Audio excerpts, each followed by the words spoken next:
टीना अपनी ही bachelor party से निकल रही थी। ये बैचलर्स पार्टी उसके दोस्तों ने उसे दी थी क्योंकि टीना की कल शादी होने वाली थी और शादी की खुशी में टीना ने अपने दोस्तों के संग आज कुछ ज्यादा ही ड्रिंक कर ली थी और ज्यादा नशे में होने के कारण वो लड़खड़ा भी रही थी। उसका होने वाला पति प्रणय उसे संभालते हुए अपने साथ अपने अपार्टमेंट में लेकर चला जाता है। टीना जल्दी ही नींद के आगोश में डूब जाती है और कुछ ही देर के बाद जब उसकी आंखें खुलती हैं, तो वो अपनी चारों तरफ देखती है और उसे वो सब कुछ याद आता है कि आखिर किस तरह पार्टी में ज्यादा ड्रिंक करने के बाद प्रणय उसे संभालता हुआ अपने अपार्टमेंट में लेकर आया था। तभी टीना को कमरे में किसी के होने का एहसास होता है। कमरे की डिम लाइट में उसे एक लड़का और लड़की पूरे पैशन के साथ एक दूसरे में खोकर किस करते हुए नजर आते हैं और वो दोनों कोई और नहीं बल्कि टीना का होने वाला पति प्रणय और उसी की कलीग यूसुफा होती है। टीना जैसे ही ये सब देखती है उसे अपनी आंखों पर यकीन ही नहीं होता। तभी प्रणय बोलता है, बस भी करो यूसुफा, टीना जाग जाएगी। अरे वो कल तुम्हारी वाइफ बनेगी और तुम आज ही उससे डर रहे हो। अरे डार्लिंग, हम दूसरे कमरे में चलते हैं ना। अरे टीना जाग गई तो बवाल हो जाएगा। वो दोनों एक दूसरे में खोए हुए वहाँ से चले जाते हैं और बेड पर लेटी टीना उन दोनों को एक दूसरे में खोया हुआ नहीं देख पाई और उसने अपनी आंखें बंद कर ली। भले ही टीना की आंखें बंद थी लेकिन उसके कान खुले हुए थे और वो उन दोनों की हर बात सुन पा रही थी।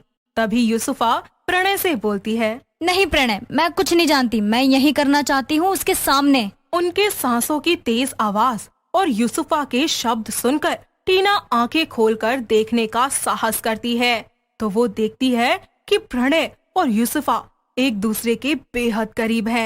ये सब देखकर टीना की आंखों से आंसू छलक पड़ता है। तभी उसे प्रणय की आवाज आती है, कम से कम बाथरूम में ही चलते हैं।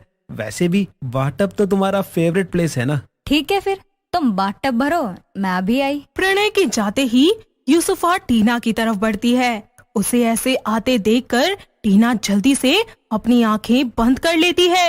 यूसुफा टीना के पास झुककर उसके कानों में बोलती है, क्यों, कल प्रणय के साथ शादी के सपने में खोई हो? अरे भूल जाओ कि कभी प्रणय तुम्हारा होगा, वो हमेशा से मेरा ही था और मेरा ही रहेगा। अरे हाँ, याद आ गया, तुम्हें एक गुड न्यूज देती हूँ, मैं प्रेग्नेंट हूँ। और तुम्हें आइडिया तो लग ही गया होगा कि इस बच्चे का बाप कौन है। और कौन? अपना प्रणय। उप्स, यानी मेरा प्रणय। क्या तुम्हें अब भी लगता है कि प्रणय तुम्हारा हो पाएगा? यूसुफा अपने अंदर के गुस्से को टीना के सामने बयां करके बाथरूम में प्रणय के पास चली जाती है। तभी टीना को अपनी 3 साल पहले की जिंदगी याद आती है और वो एकदम से घबराकर खुद से बोलती है, नहीं, ये सच नहीं हो सकता, ये सब एक सपना है। जब मेरी नींद खुलेगी तो मैं ये सब कुछ भूल चुकी होंगी। हाँ, ये सब कुछ एक सपना है। यही सोचते सोचते टीना की आंख लग जाती है और जैसे ही वो सुबह उठती है उसे वो सब कुछ याद आता है। उसकी आंखों के आगे यूसुफा का वो चैलेंजिंग चेहरा बार बार नजर आता है। कुछ देर के बाद टीना तैयार होकर बाथरूम से बाहर निकलती है। तभी प्रणय दूसरे कमरे में से उसके पास आता है। उसे देखकर ऐसा लग रहा था कि जैसे कल रात कुछ हुआ ही ना हो। वो टीना के करीब आता है और उसे कहता है, तुम बहुत प्यारी लग रही हो। अब तो मुझसे इंतजार ही नहीं हो रहा टीना। चलो चलो जल्दी से रजिस्ट्रेशन ऑफिस चलते हैं। यूसुफा कुछ तो करेगी, पर क्या? टीना बिना देरी किए तैयार होकर रजिस्ट्रेशन ऑफिस के लिए प्रणय के साथ निकल ही रही होती है कि तभी प्रणय का फोन बजता है और स्क्रीन पर यूसुफा का नाम फ्लैश होता है। प्रणय तुरंत कॉल रिसीव कर लेता है और यूसुफा उससे कहती है, प्रणय, मैं बाथरूम में गिर गई हूँ, मुझे बहुत दर्द हो रहा है प्रणय, मैं हिल भी नहीं पा रही, प्लीज जल्दी आ जाओ। यूसुफा की आवाज सुनकर प्रणय परेशान हो जाता है और टीना से कहता है, टीना तुम रजिस्ट्रेशन ऑफिस पहुँचो, मुझे एक जरूरी काम आ गया है, मैं जल्दी निपटाकर बस तुम्हें वहीं मिलता हूँ। पर प्रणय, हमारी शादी से जरूरी क्या काम हो सकता है? अरे प्लीज तुम चलो, मैं आ रहा हूँ, ट्रस्ट मी। टीना अकेली घर से रजिस्ट्रेशन ऑफिस के लिए निकल जाती है और प्रणय जल्दी से यूसुफा के घर की तरफ निकल जाता है। टीना को इंतजार करते करते 2 घंटे बीत जाते हैं और कुछ देर के बाद जब वो प्रणय को फोन करती है तो बोलती है, कितनी देर में आ रहे हो तुम? यूसुफा के पैर में चोट लग गई है, मैं उसे हॉस्पिटल लेके जा रहा हूँ। अभी सिचुएशन सही नहीं है। आई थिंक हमें ये शादी किसी और दिन करनी चाहिए। और किसी दिन? कोई चांस ही नहीं है, क्योंकि तुम्हारी जिंदगी में मेरी कोई वैल्यू ही नहीं है। तुम्हारे लिए सबसे जरूरी सिर्फ यूसुफा है। टीना हताश परेशान जैसे ही अपने घर जाने लगती है, तभी टीना की नजर सामने खड़े एक हैंडसम लड़के पर पड़ती है। टीना उसे देखकर शॉक में पड़ जाती है, क्योंकि वो शख्स कोई और नहीं बल्कि रणविजय रावत था, आरआर एंटरटेनमेंट का सीईओ, जिससे टीना एक अवार्ड फंक्शन में मिली थी। टीना ये सब सोच ही रही होती है कि तभी रणविजय का असिस्टेंट उसके पास आता है और उनकी बातचीत टीना सुन लेती है। सर, रूही फोन नहीं उठा रही, ना ही वो अभी तक यहाँ आई है। उससे कांटेक्ट करो और कहो अगर वो 10 मिनट में नहीं आई तो उसे यहाँ आने की कोई जरूरत नहीं है। सर, एक्चुअली उसने मैसेज किया है कि वो जिस लड़के से प्यार करती है वो उसके साथ जा रही है, और सर वो आपसे शादी नहीं करना चाहती। कोई बात नहीं, इट्स हर लॉस। तुम्हारे पास आधा घंटा है, कोई भी लड़की ढूंढ कर लाओ, शादी तो मैं आज ही करूंगा। असिस्टेंट रणविजय की बात सुनता है और सोचते हुए जल्दी से फोन पर किसी का नंबर मिलाने लगता है। तभी रणविजय को अपनी माँ की बात याद आती है। अगर शादी नहीं करनी है तो इस घर से हमेशा के लिए निकल जाओ। तुम्हारे पास अब 2 ही रास्ते हैं, मेरी पसंद की लड़की से शादी कर लो या फिर अपनी पसंद की लड़की ले आओ, मर्जी तुम्हारी है।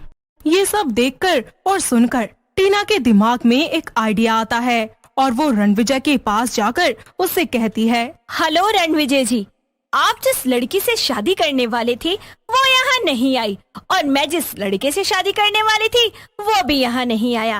हम दोनों सेम सिचुएशन में हैं, तो क्यों ना हम दोनों शादी कर ले। टीना की बात सुनकर पास खड़े असिस्टेंट हैरान हो जाते हैं, तो वही रणविजय भी 1 सेकंड के लिए हड़बड़ा जाता है और फिर उससे कहता है, तो तुम ये कह रही हो कि हम शादी कर सकते हैं? रणविजय टीना को गौर से देखता है और फिर अपने असिस्टेंट से उसके बारे में सारी डिटेल्स निकलवाने को कहता है।